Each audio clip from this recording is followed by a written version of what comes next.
Now, you mentioned having to fight for rehearsal. Forgive what might be an ignorant question. How does one fight for that? I mean, do you and the actors insist on it, or is it something that becomes contractual, or what do you do? It's almost impossible to put it in a contract. For some reason, there's a lot of resistance to putting into contract what I would consider to be standard rights, like paid for rehearsal. You know, I'm not maybe paid for your principal photography, what you command for that particular commodity, but for your preparatory process. That is something which is not honored by the institution of the film industry as a standard at all, and never has been. But people like Paddy Chayefsky honored it. Paddy Chayefsky was my hero. He's the reason I'm in film at all. Your very first film was Altered States, which he wrote. Yeah, and I had not wanted to make film. I was very happy doing what I was doing. I was working off Broadway. I was working repertory ensemble. I was extremely happy doing that. And then I read Altered States, and my particular mind had already been querying exactly down those seams of questioning that Paddy was on.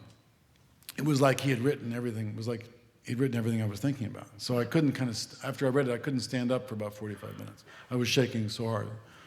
But I didn't want to face filmmaking much. I didn't want to face fame, and I didn't want to face, because it's not easy for me. I'm thin-skinned and not happy with it. But I love good work, and I love talented people. I can't stay away from them. I don't want to stay away from them. He was really a great man. He owned his own work, which is completely outside of the standard Hollywood paradigm. Most of the time, and since the 20s and 30s, Hollywood's been buying the writer's work, and then they can change any word they want to. They can redo it any way they want to. They can slap the writer's name on it and say that's what he wanted to do with it, but that's not what the writer wanted. So it's a big, it's a big problem. Enfranchised artists is the issue.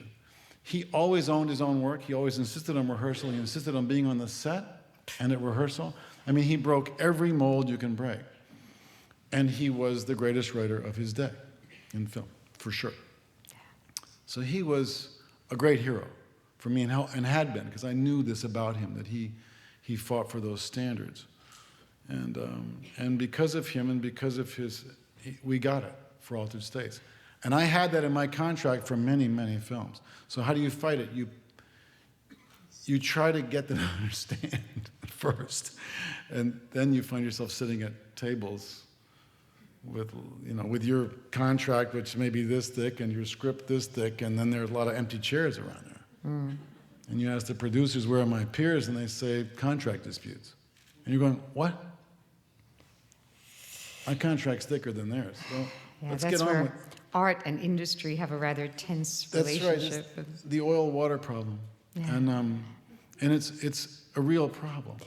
Actually, was there not, because I think Mark told me about this, that Paddy Chayefsky, his contract stipulated that not one word of his dialogue could be changed, which is pretty atypical in film. Yeah. But Ken Russell, being the rather, shall we say, autonomous artist that he was. Or capricious. He could do things like, for example, change the pace at which it was said or have other things taking place. In other words, he could kind of squeeze it, or he could do to the screenplay what I think Gordy in the film does to the camera, the crushed, film that he takes to make it his own. Were you did you feel caught in the tension between Chayefsky and Russell? No question. I mean, it was fraught with tension. That Arthur Penn was going to direct that film, and I signed up with Arthur Penn. So it was Arthur and Howard Gottfried and Paddy. That would have been a different movie. It was a different thing. But I think what happened was, this is what I concluded later on, was that Paddy had got the word that he was dying of cancer, and he didn't want to tell anybody. So what happened was what he thought was, Arthur can't direct this fast enough for me to bring it in before I die. I think what he did was move to the director. He thought we'd get it done. And then what happened was, Ken actually delayed more. There was a fight. I think it was a fist fight between the two of them in a closet in an Italian restaurant, the third day of shooting. There was a little pantry in this little tiny Italian restaurant, and they actually were fist fighting in this thing. I'm going, where am I? I'm going, what's going on? That's an altered state. Everything, it was difficult. Then Patty left the set. And there were things that happened after that that taught me a lot about Hollywood, and as being, mugged here did. But this was easier. Yeah, I can imagine. And I'm sure most of you know this, but Paddy Chayefsky, his career includes screenplays like Network.